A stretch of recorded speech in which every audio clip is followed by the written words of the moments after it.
Catherine को अगवा करने वाले थिएटर हॉल में उसे डंडा डोली करते हुए लाए थे। अब वो लोग हॉल कमरे में दाखिल हो गए थे और तमाशाइयों की सबसे अगली कतार के सामने 4 नौजवान और एक लड़की उसके मुंतजिर थे। उनमें से एक ने डेबी की शक्ल पर नजर पड़ते ही इस्तकबालिया अंदाज में ताली बजाई। ताली की गूंज हॉल कमरे में फैलकर अजीब सा वहशतनाक तासुर पैदा कर रही थी। ये एल्फ्रेड था, अमेरिका में मोसाद के डेथ स्क्वाड का इंचार्ज, जो उसके अगवा के ऑपरेशन की कमांड खुद कर रहा था। उसने डेबी की शक्ल पर नजर पड़ते ही मुस्कुराते हुए अपने साथियों की तरफ देखकर उसे खुशामदीद कहा, वेल डन। दोनों स्याहफाम आदमियों ने उसे सबसे आगे वाली कुर्सी पर धक्का देकर उसको सीट से नायलॉन की रस्सी के साथ चंद सेकंड में इस तरह बांध दिया कि जिस्म को मामूली जुम्बिश देने पर भी ये रस्सियां उसे अपने गोश्त में उतरती महसूस होती। एल्फ्रेड ने उसके बाल पकड़कर उसका मुंह ऊंचा करते हुए कहा, उम्मीद है तुम अच्छे बच्चों की तरह कोई सवाल नहीं करोगी। हाँ, हमारे सवालात के जवाबात जरूर देना।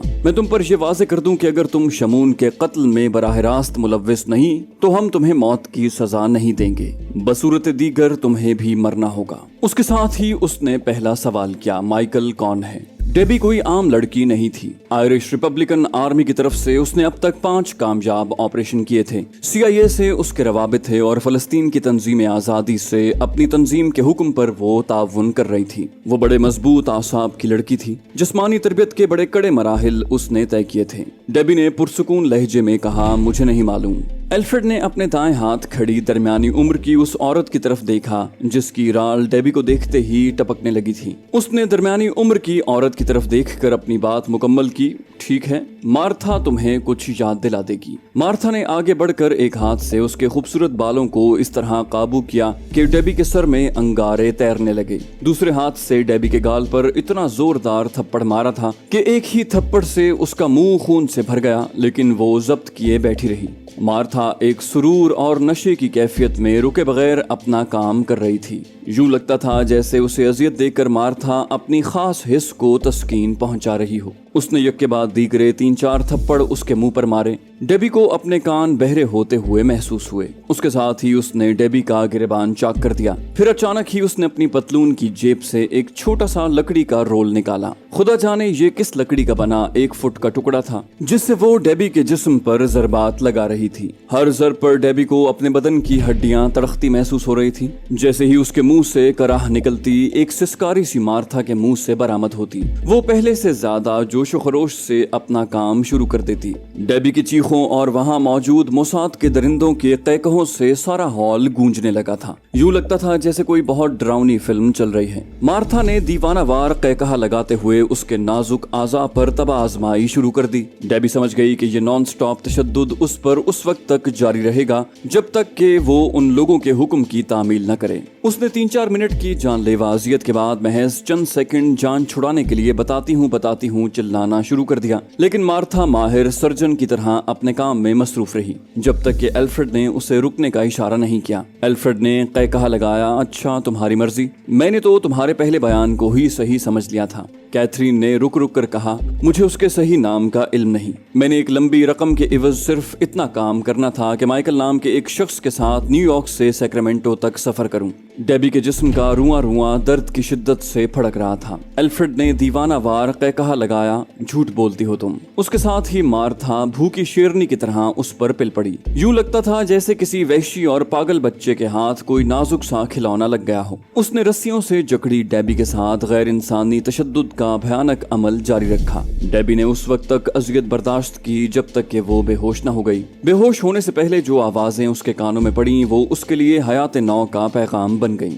शायद एजेंसी के लोग उस तक पहुंच चुके थे क्योंकि उसने दरवाजों से कुछ लोगों को अंदर भागते और फ्रीज की आवाजें बुलंद करते सुना था। फिर शायद फायरिंग होने लगी थी। अचानक ही उसकी गर्दन एक तरफ ढलक गई। डेबी की खुशकिस्मती थी कि उसकी जान इतनी जल्दी छूट गई। ऑफिसर जोसेफ ने अचानक ही ओल्ड सिटी को चेक करने का फैसला किया था क्योंकि उन लोगों ने जिन्हें जोसेफ ने बाहर जाने वाले रास्तों की निगरानी पर मामूर किया था, उनकी इत्तला के मुताबिक अभी तक डेबी को सैक्रामेंटो ओल्ड सिटी से बाहर नहीं ले जाया गया था। एक मामूली अंदेशे के सहारे ऑफिसर जोसेफ ने थिएटर पर किस्मत आजमाई का फैसला किया था। ये अलग बात के पहले ही हल्ले में उसकी मुराद बर आई और जैसे ही उसके उसके एक मातहत ने थिएटर के एक दरवाजे को खोलना चाहा तो उसे एहसास हो गया कि दरवाजा अंदर से बंद है। उसके साथ ही जोसेफ के साथ ही हरकत में आ गए। FBI वालों को भी अब मामले की संगीनी का एहसास हो गया था, इसलिए उन्होंने एजेंसी के लोगों की हर मुमकिन मदद का फैसला कर लिया। CIA और FBI के एजेंटों ने ऑफिसर जोसेफ की कमान में छोटे से थिएटर के चारों दरवाजों पर चार्ज किया था। तमाम लोग चिल्लाते हुए अंदर दाखिल हुए थे।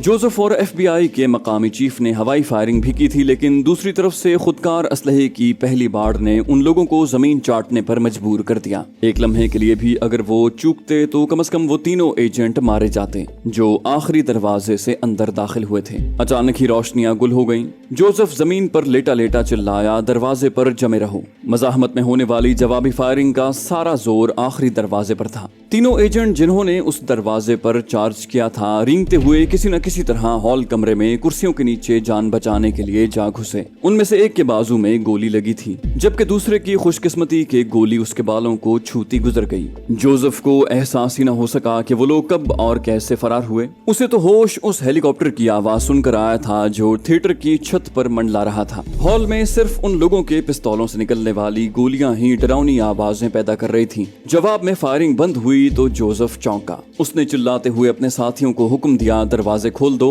रोशनी अंदर आने दो। चारों दरवाजे एक साथ खुलने से खासी रोशनी अंदर घुस आई थी। इस रोशनी में जोसेफ ने सबसे पहले डेबी को देखा, जो कुर्सी के साथ बंधी हुई थी और उसके जिस्म के नाजुक आज़ा तशद्दुद से नीले पड़ने लगे थे। उसके मुंह से बेसाख्ता निकला, थैंक गॉड। जब उसने झुककर उसकी नब्ज देखी और महसूस किया कि डेबी जिंदा है। जोसेफ के दो मातहत उसके इशारे पर डेबी की रस्सियां खोलने और उसे तिब्बी इमदाद देने में मसरूफ थे, जबकि बाकी लोग हॉल में चारों तरफ भागते हुए मुल्जिमों को खोज रहे थे। जोसेफ FBI के मकामी चीफ के ताक़ुब में पिस्तौल हाथ में लहराता थिएटर की स्टेज पर चढ़ गया। पर्दे के पीछे कोई हलचल नहीं थी, लेकिन दोनों बड़ी एहतियात से पर्दे के दोनों कोनों की तरफ पिस्तौलें थामे कदम ब कदम आगे बढ़ रहे थे। 3-4 एजेंट उनको अपनी दानिस्त में कवर मुहैया करते हुए उनका ताक़ुब कर रहे थे। इस असना में उन लोगों ने मेन स्विच तलाश करके लाइट जला ली थी। सारा हॉल रोशनी में नहा गया। अचानक ही पर्दे के पीछे जोसेफ और FBI का चीफ अपनी जगह जमकर रह गए। उनके सामने एक रस्सियों की सीढ़ी लटक रही थी, जिसका दूसरा सिरा स्टेज के ऊपर छत से बाहर उस रोशनदान की तरफ जाता नजर आ रहा था, जिसके रास्ते मोसाद के लोग छत पर मंडलाते हुए हेलीकॉप्टर तक पहुंचे थे। जाते जाते वो फालतू बोझ 3 लाशों की सूरत में फेंक कर चले गए थे। इनमें 2 स्याह फार्म थे जिन्हें मकामी तौर पर किराए पर हासिल किया गया था, और तीसरा एक सफेद फार्म जो मोसाद का मकामी सोर्स था। बाकी तमाम लोग फरार हो चुके थे। जोसेफ जानता था कि अब उस हेलीकॉप्टर को तलाश करना आसान नहीं, लेकिन फिर भी उसने एहतियातन अपने एक मातहत को फौरन अपनी कार रेडियो से सिग्नल और अगली हिदायत जारी करने के हुक्म के साथ बाहर भेज दिया। FBI के चीफ ने कहा, स्मार्ट गाइस, और दोबारा उसी रस्सी की सीढ़ी की तरफ देखने लगा जिसके जरिए वो लोग छत पर पहुंचकर हेलीकॉप्टर में सवार हुए थे। जोसेफ का दिल चाहा कि इस गधे का टेंटवा दबा दे, लेकिन वो बेबस था। FBI के हाथों आज इन लोगों को ये दिन देखने पड़े। चीफ की अगली बात ने उसके खून को खौला दिया। वो बोला, ऑफिसर जोसेफ, हमें डेबी की जरूरत है। जोसेफ ने लफ्ज चबाते हुए अदा किए, बोला, मेरी माजरत कबूल कीजिए। मेरी दरखास्त है डेबी के नजदीक भी फटकने ना पाओ, वरना मामलात बहुत ज्यादा बिगड़ जाएंगे। मकामी चीफ ने चंद सानिये रुककर उसके चेहरे की तरफ देखा, फिर अपनी बेबसी का मातम करता परे हट गया। वो जानता था इस सिलसिले में उसे बहरहाल जोसेफ का हुक्म मानना पड़ेगा, क्योंकि CIA के कामों में मदाखलत का उन्हें हमेशा उल्टा नुकसान ही उठाना पड़ा।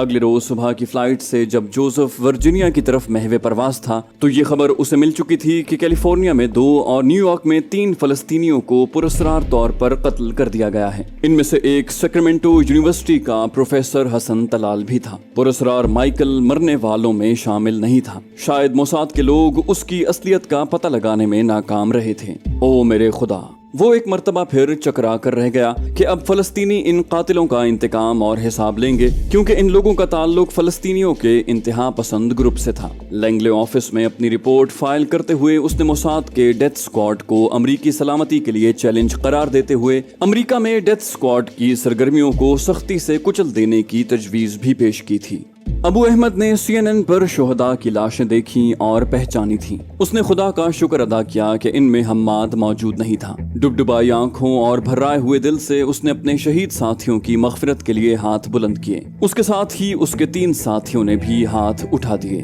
یہ بلیک ستمبر کے جانباز تھے۔ ان میں سے ایک نے غصے اور غم سے کپکپاتی ہوئی آواز میں کہا، خدائے وحدہ لا شریک کی قسم، ہم شہداء کا انتقام لیں گے۔ ابو احمد نے ان کی آرزوؤں کو بڑھاوا دیتے ہوئے کہا، بے شک ہم یہودی درندوں کا دنیا کے آخری کونے تک پیچھا کریں گے۔ چاروں اس وقت لندن کے نواحی علاقے ہاؤنسلو میں واقع ابو احمد کے گھر میں بیٹھے تھے۔ اس کے باقی تینوں ساتھیوں کا تعلق جرمنی سے تھا اور یہ لوگ وہاں مختلف فرمز میں کام کر رہے تھے۔ ان چاروں کی موجودگی میں انہیں فون پر اطلاع ملی تھی کہ ایلفریڈ ٹوبینکی نیو یارک سے جرمنی پہنچ گیا ہے۔ نیو یارک میں اس کا کام ختم ہو چکا تھا اور ڈیتھ اسکواڈ کے مقامی سربراہ کی حیثیت سے اس نے فی الوقت منظر سے ہٹ جانے کے لیے کچھ عرصہ اپنے جرمنی کے آفس میں گزارنے کا فیصلہ کیا۔ ایلفریڈ نے اپنے تجارتی دفاتر کا جال سارے یورپ میں پھیلا رکھا تھا، جس کی آڑ میں موساد کے درندے سرگرم عمل رہتے۔ امریکہ میں سارا آپریشن اسی درندے کی زیر کمان انجام پایا ہے اور اب یہ ہمارے زخموں پر نمک پاشی کرنے جرمنی میں آن بیٹھا ہے، علی نے دانت پیستے ہوئے کہا۔ وہ جرمنی سے آنے والے تینوں نوجوانوں کا شاید گروپ لیڈر تھا۔ دوسرے ساتھی نے کہا، اسے مار ڈالو۔ اس درندے نے ہمارے 8 بہترین ساتھیوں کو یک کے بعد دیگرے امریکہ کے مختلف حصوں میں مارا ہے۔ اب اسے اپنے باپ کیپٹن ٹوبینکی کے پاس جہنم میں پہنچنا ہی چاہیے۔ حتمی فیصلہ ابو احمد نہیں کرنا تھا اور وہ غم و غصے کی آگ میں جلنے کے باوجود یہ نہیں چاہتا تھا کہ اس کے ساتھ ہی بے موت مارے جائیں۔ ان لوگوں نے شمون کے قتل کی معمولی قیمت ادا نہیں کی تھی، گو کہ اسے امید تھی کہ امریکہ جیسے بڑے اور بظاہر مضبوط ملک میں موساد اپنی مرضی سے فلسطینیوں کا قتل عام نہیں کر سکتی، لیکن ایسا ہو کر رہا۔ ابو احمد کے خون میں انگارے تڑپنے لگے تھے۔ کتنے کھوکھلے اور کمزور ہیں یہ لوگ۔ بظاہر خود کو دنیا کی سب سے بڑی طاقت کہلانے والے، شاید انہوں نے اپنی ساری توانائیاں عالم اسلام کو تباہ کرنے کے لیے اکٹھی کر رکھی ہیں۔ برادران عزیز، میں نے کبھی نہیں سوچا کہ یہ امریکی اسرائیل کے مقابلے میں اتنے کمزور ثابت ہوں گے۔ ہم نے سینکڑوں بے گناہ فلسطینیوں کے قاتل شمون کو مار کر کوئی گناہ نہیں کیا، لیکن اس وحشی درندے ایلفریڈ ٹوبینکی نے ہمارے 8 ساتھیوں کو یک کے بعد دیگرے شہید کیا۔ بخدا ہم حسن طلال کے قاتلوں کا زمین کی 7ویں تہ سے کھوج لگا لیں گے۔ خدا کی قسم، تب تک ہم پر اپنی ماؤں کا دودھ حرام ہے جب تک ہم اس درندگی کا انتقام نہ لیں۔ اس کی آنکھوں میں خون اتر آیا تھا۔ تھوڑی دیر بعد ہی انہیں اکیلا چھوڑ کر گھر سے باہر کچھ دیر کے لیے جا رہا تھا۔ گھر سے کچھ فاصلے پر ایک ٹیلی فون بوتھ سے اس نے ڈبلن کا ایک نمبر ملایا اور تھوڑی دیر بعد ہی وہ آئرش ریپبلکن آرمی کے ایک دوست سے بات کر رہا تھا۔ وہ اپنے حریت پسند ساتھیوں کی مدد سے جرمنی میں ڈیتھ اسکواڈ کے امریکی سربراہ ایلفریڈ کو قتل کرنا چاہتا تھا۔ یہ لوگ ایک دوسرے سے تعاون کرتے آئے تھے۔ 15-20 منٹ کی گفتگو کے بعد وہ مطمئن ہو کر واپس آ گیا۔ رات دیر گئے تک وہ لوگ ایلفریڈ کے قتل کے منصوبے کی مختلف جزیات کا جائزہ لیتے رہے۔ الصبح انہوں نے نماز ابو احمد کی امامت میں ادا کر کے آنسوؤں بھری آنکھوں سے اپنے ہاتھ خدائے قہار و جبار کے سامنے پھیلا کر اپنے ساتھیوں کی سلامتی، اپنی آزادی اور عالم اسلام کی بے حسی اور بے غیرتی کے خاتمے کی دعا کی۔ پھر اکٹھے ناشتہ کرنے کے بعد علی کی سربراہی میں ہی بلیک ستمبر کے تینوں جانباز اپنی منزل کی طرف چل دیے۔ انہوں نے حسب سابق لندن سے جرمنی تک کا سفر فیری سے کیا تھا۔ بویریا کا ڈاؤن ٹاؤن یوں تو سارا دن ہی بہت مصروف رہتا، لیکن شام نزدیک آنے پر وہاں لوگوں کی آمد و رفت بڑھ جاتی۔ جرمنی کا یہ شہر تجارتی سرگرمیوں کا مرکز تھا اور جہاں دنیا کی بڑی بڑی ٹریڈنگ کمپنیوں کے دفاتر تھے۔ شیواز ٹریڈر نامی اس کمپنی کے دفتر سے ایلفریڈ شام ڈھلنے پر معمول کے مطابق لفٹ کے ذریعے باہر آیا۔ اسے جرمنی میں آئے 8-10 روز ہونے کو آئے تھے۔ یہ ان لوگوں کا طریقہ کار تھا کہ دنیا کے کسی بھی ملک میں کوئی بڑا کرائم کرنے کے بعد وہ کچھ عرصے کے لیے منظر سے غائب ہو جایا کرتے۔ شیواز ٹریڈر نامی فرم کی شاخیں امریکہ اور یورپ کے تمام ممالک میں قائم تھیں، جبکہ اس کا ہیڈ کوارٹر تل اویو میں تھا، اور ایلفریڈ نے اس کمپنی کے ایک ڈائریکٹر کی حیثیت سے دنیا بھر میں ڈیتھ اسکواڈ کا جال پھیلا رکھا تھا۔ جرمنی میں 10-15 روز مزید قیام کرنے کے بعد اس نے نیو یارک میں بروکلن پر موجود اپنے آفس میں واپس لوٹ جانا تھا۔ علی اور اس کے دونوں ساتھی گزشتہ 4 روز سے صرف ایلفریڈ کے معمولات نوٹ کر رہے تھے۔ آج جمعے کی وجہ سے یہاں رش بہت زیادہ تھا اور انہوں نے آج کا دن خاص طور سے اس کام کے لیے منتخب کیا تھا۔ آئرش ریپبلک آرمی کے دوست ان کی مدد کے لیے موجود تھے۔ आज जैसे ही एल्फ्रेड अपने दफ्तर से निकलकर नीचे जाने वाली लिफ्ट की तरफ बढ़ा, वो तीनों भी उसके साथ ही इस तरह लिफ्ट की तरफ बढ़े जैसे वो मुख्तलिफ दफातर से निकलकर उस तरफ आ रहे हों। उन तीनों में एक अली और उसका साथी, जबकि तीसरा IRA का दोस्त था। लिफ्ट रुकने पर सबसे पहले अली उसमें दाखिल हुआ, उसके ताक़ुब में एल्फ्रेड और फिर बाकी दोनों भी अंदर आ गए। लिफ्ट में पहले से एक जर्मन जोड़ा मौजूद था। दोनों अपने आप में इतने मगन थे कि उन्होंने इस मंजिल से सवार होने वालों का कोई नोटिस लेने की जहमत गवारा न की। जर्मन जोड़ा एक दूसरे में पेवस्त था और लिफ्ट 15वीं मंजिल से ग्राउंड फ्लोर की तरफ जा रही थी, जब अचानक एल्फ्रेड को अपने पहलू में यक के बाद दीगरे 2 अंगारे घुसते हुए महसूस हुए। अली ने बिल्कुल नामहसूस तरीके से अपने लंबे कोट की जेब से पिस्तौल निकालकर उसके पहलू में इस सफाई से 2 गोलियां उतारी थी कि एल्फ्रेड का मुंह खुले का खुला रह गया। साइलेंसर लगे पिस्तौल से बरामद होने वाली दोनों गोलियां इतने खतरनाक जहर में बुझी हुई थीं कि उनका शिकार अपने मुंह से मरते वक्त कोई आवाज ही न निकाल सका। अभी वो तीसरी मंजिल तक पहुंचे थे जब अचानक उसके दूसरे साथी ने लिफ्ट रोक दी और तीनों बाहर निकल आए। जर्मन जोड़े को हालात की संगीनी का एहसास उस वक्त हुआ जब उन्होंने एक लंबे तड़ंगे शख्स को धड़ाम से अपने कदमों में गिरते महसूस किया। इससे पहले कि वो किसी रद्द अमल का इजहार करते, लिफ्ट दोबारा चल पड़ी। दोनों ने जब एल्फ्रेड के पहलू से खून फव्वारे की तरह उबलते देखा तो उन्होंने चीखना शुरू कर दिया और इसी तरह चीखते चिल्लाते वो लिफ्ट से बाहर आए थे।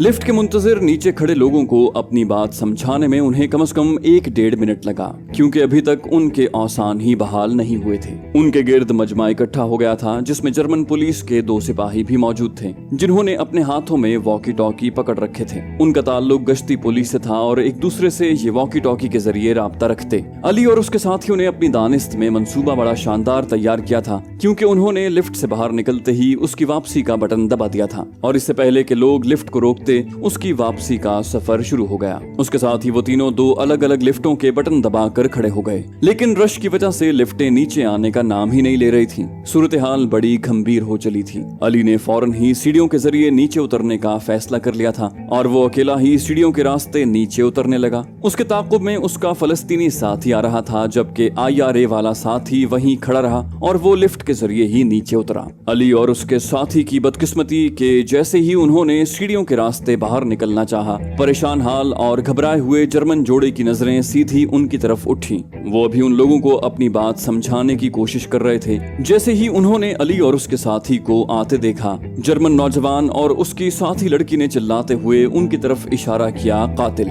दोनों सिपाहियों ने अपने सर्विस रिवॉल्वर फुर्ती से निकालकर उनको हाथ उठाने का हुक्म दिया। अली ने अंदाजा लगा लिया था कि अगर उन्होंने मज़ाहमत की तो 2-3 बेगुनाह जरूर मारे जाएंगे और किसी बेगुनाह की मौत का दाग लेकर वो इस दुनिया से नहीं जाना चाहता था। दोनों के हाथ उठते चले गए। उनका तीसरा साथी लिफ्ट के जरिए इत्मीनान से उतरकर भीड़ में गायब हो गया। थोड़ी देर बाद जब अली और उसके साथी को जर्मन पुलिस अपने हिसार में लिए कार की तरफ जा रही थी, उनका तीसरा साथी लंदन में अबू अहमद को फोन करके एल्फ्रेड की मौत और दोनों दोस्तों की गिरफ्तारी की खबर दे रहा था। जाने से पहले इस वीडियो को लाइक कर दीजिए। इंशाल्लाह आपसे अगली किस्त में मुलाकात होगी। तब तक अपना और अपने इस चैनल का ख्याल रखिएगा। अल्लाह हाफिज।